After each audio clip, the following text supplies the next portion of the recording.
ನಮಸ್ಕಾರ. ಮಂಗಳೂರು ಮಿರರ್ ಸುದ್ದಿ ಸಂಚಯಕ್ಕೆ ಸ್ವಾಗತ. ನಾನು ಕೀರ್ತಿಪುರ.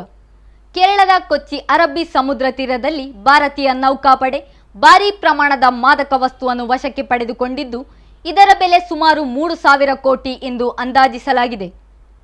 ಕೊಚ್ಚಿಯ ಅರಬ್ಬಿ ಸಮುದ್ರದಲ್ಲಿ ಮೀನು ಹಿಡಿಯಲು ಬಳಸುತ್ತಿದ್ದ ಬೃಹತ್ ದೋಣಿಯಲ್ಲಿ ಮಾದಕ ವಸ್ತುವನ್ನು ವಿದೇಶದಿಂದ ಕಳ್ಳ ಸಾಗಾಟನೆ ಮಾಡಲಾಗುತ್ತಿತ್ತು ಎಂದು ಹೇಳಲಾಗಿದೆ. ರಕ್ಷಣಾ ಇಲಾಖೆಯ ವಕ್ತಾರರ ಪ್ರಕಾರ ಅರಬ್ಬಿ ಸಮುದ್ರದಲ್ಲಿ ಗಸ್ತು ಕಾರ್ಯದಲ್ಲಿ ಇದ್ದ ನೌಕಾಪಡೆಯ ಹಡಗು ಸುವರ್ಣದ ಸಿಬ್ಬಂದಿ ಶಂಕಾಸ್ಪದ ಎನಿಸಿದ ದೋಣಿಯನ್ನು ತಪಾಸಣೆ ನಡೆಸಿದಾಗ ಕೃತ್ಯ ಗೊತ್ತಾಗಿದೆ. ತನಿಖೆಯ ಭಾಗವಾಗಿ ಸಿಬ್ಬಂದಿ ದೋಣಿಯನ್ನು ತಪಾಸಣೆಗೆ ಒಳಪಡಿಸಿದರು. ಆಗ ಸುಮಾರು 300 ಕೆಜಿ ಮಾದಕ ವಸ್ತುಗಳು ಪತ್ತೆಯಾಗಿದೆ.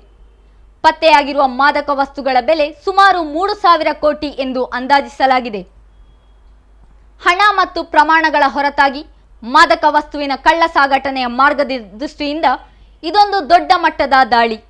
ಬಲೂಚಿಸ್ತಾನಕ್ಕೆ ಸಂಪರ್ಕ ಕಲ್ಪಿಸುವ ಮಕ್ರನ್ ತೀರದ ಭಾಗದಿಂದ ಭಾರತ, ಶ್ರೀಲಂಕಾ, ಮಾಲ್ಡೀವ್ಸ್ಗೆ ಸಂಪರ್ಕ ಕಲ್ಪಿಸುವ ಮಾರ್ಗದಲ್ಲಿ ಇದು ಪತ್ತೆಯಾಗಿದೆ ಎಂದು ಅವರು ತಿಳಿಸಿದ್ದಾರೆ.